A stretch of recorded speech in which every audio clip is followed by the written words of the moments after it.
Witam serdecznie, my widzimy się ponownie, a do moich rąk trafił kolejny ciekawy laptop, ten oto Lenovo z 4-rdzeniowym procesorem 8 generacji i kartą Nvidia MX 150, więc jest okazja przetestować kandydata i sprawdzić, jak radzi sobie na kilku wybranych przeze mnie oczywiście grach. Jak zawsze zachęcam do subskrybowania kanału, a tymczasem usiądź wygodnie i oglądaj kolejny odcinek, zapraszam serdecznie.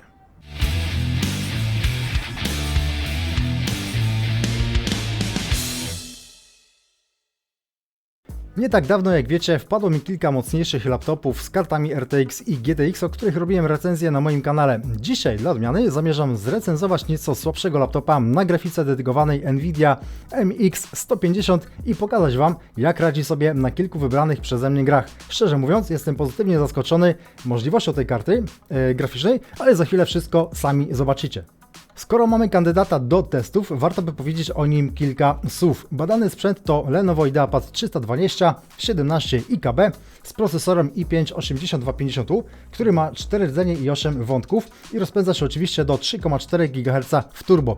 Karta graficzna dedykowana to Nvidia MX 150, która ma 2 GB pamięci VRAM na pokładzie. Uruchamiane gry mają do dyspozycji 8 GB pamięci DDR4 oraz szybki dysk SSD o pojemności 500 GB, a to wystarczy na zainstalowanie naprawdę kilku grubych gier. Matryca laptopa ma rozmiar 17,3 cali w rozdzielczości 1600×900 i odświeżaniu 60 Hz.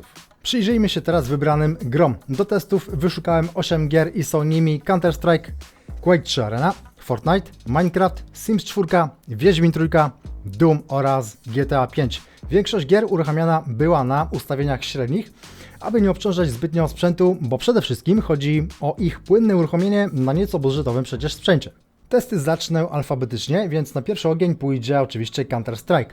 Gra na wysokich ustawieniach chodzi bardzo płynnie, nic nie przycina, nic nie spowalnia. Kursor reaguje na każdy ruch myszką, szybko i natychmiastowo, więc możemy śmiało skupić się na dobrej rozgrywce.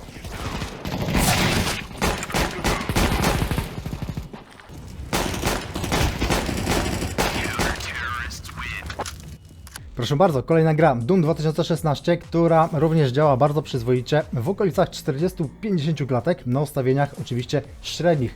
Tutaj również nie ma żadnych problemów z grą, wszystko działa płynnie i bez przycinania. Dynamiczna obecność wysoka. Fortnite również został uruchomiony na ustawieniach średnich i jak już każdy zauważył, działa bardzo przyzwoicie na tym sprzęcie w okolicach 70 klatek, które gwarantują prawidłową rozgrywkę. Można było podnieść jakość grafiki kosztem oczywiście FPS-ów, ale z uwagi na to, że jest to gra e-sportowa, to lepiej mieć tu więcej klatek niż ładnej grafiki.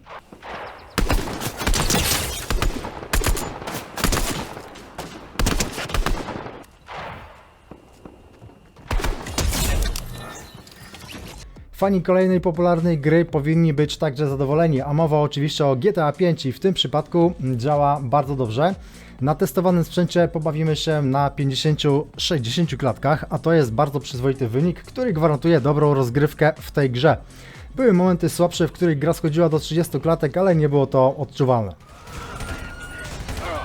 What the fuck is this? Here, let's go! Move, come on! Minecraft również mógł się pochwalić dobrym wynikiem. Gra na ustawieniach średnich utrzymuje się w przedziale 40-50 klatek, zapewniając poprawną rozgrywkę.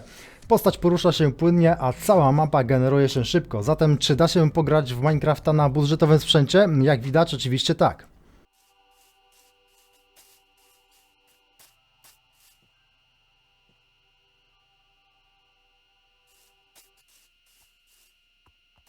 Przechodzimy szybciorem do kolejnego tytułu, jakim jest oczywiście Quake 3 Arena. Ta gra musi działać tu na pewno płynnie i tak oczywiście jest.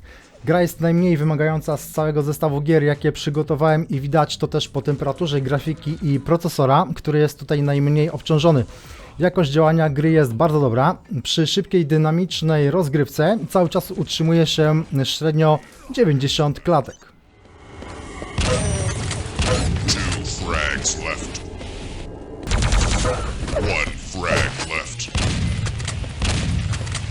Kolejnym ciekawym tytułem, często pytanym oczywiście przez wielu użytkowników, zwłaszcza w wersji damskiej, tak, mam tu na myśli kobiety i dziewczyny, są oczywiście Sims 4. Nie mogło być inaczej i tym razem, ponieważ gra działa bardzo przyzwoicie. Wydajność w grze utrzymuje się pomiędzy 40 a 60 klatek, gwarantując poprawną rozgrywkę na ustawieniach oczywiście średnich. Grę spokojnie można by uruchomić nawet na 30 klatkach, podnosząc ustawienia grafiki, ponieważ Simsy nie są grą e-sportową i nie ma tutaj szybkiej dynamiki. Vonti. Wavu, Ruskan Lampima? Muchi Pichi? Olaba. Flurbus. Ostatnią pozycją, jaką przygotowałem w tym łańcuszku gier, jest oczywiście Wiedźmin 3. Tu jak zawsze gra jest wymagająca i potrzebuje dobrego sprzętu, ale spokojnie, bo jest tutaj osiągnięte 30 klatek na sekundę w grze, więc da się w nią płynnie grać. Nie jest to jakiś oczywiście wynik imponujący, ale pozwalający na przyzwoite i komfortowe granie. Dodatkowo warto wspomnieć, że gra działa na ustawieniach średnich, a więc nie są to jeszcze najniższe ustawienia grafiki. Wynik przyjąłbym za całkiem dobry, pamiętając przecież, że grę uruchomiłem na niskobudżetowej karcie MX 150. Riposta. Cios, odpowiedź. Art, Geralt. No dalej.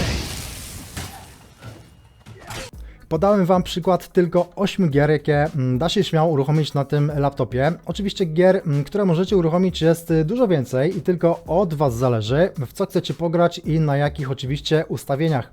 Jak widzicie, poszły średnio wymagające tytuły, ale gwarancji nie ma, że pójdą wszystkie. I chyba nie ma lepszego rozwiązania, jak po prostu sprawdzić daną grę na różnych ustawieniach. Jeśli myślicie o zakupie używanego laptopa właśnie w takiej konfiguracji do lekkiej rozrywki, myślę, że ryzyka nie ma. Pamiętać jednak trzeba, że mocniejsze tytuły gier mogą tutaj działać wolniej i niekoniecznie poprawnie.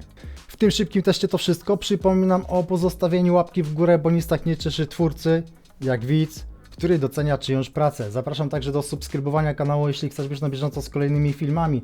Jeśli masz do mnie pytanie bądź uwagę, zostaw w komentarzu pod filmem. Dzięki za obejrzenie i do następnego.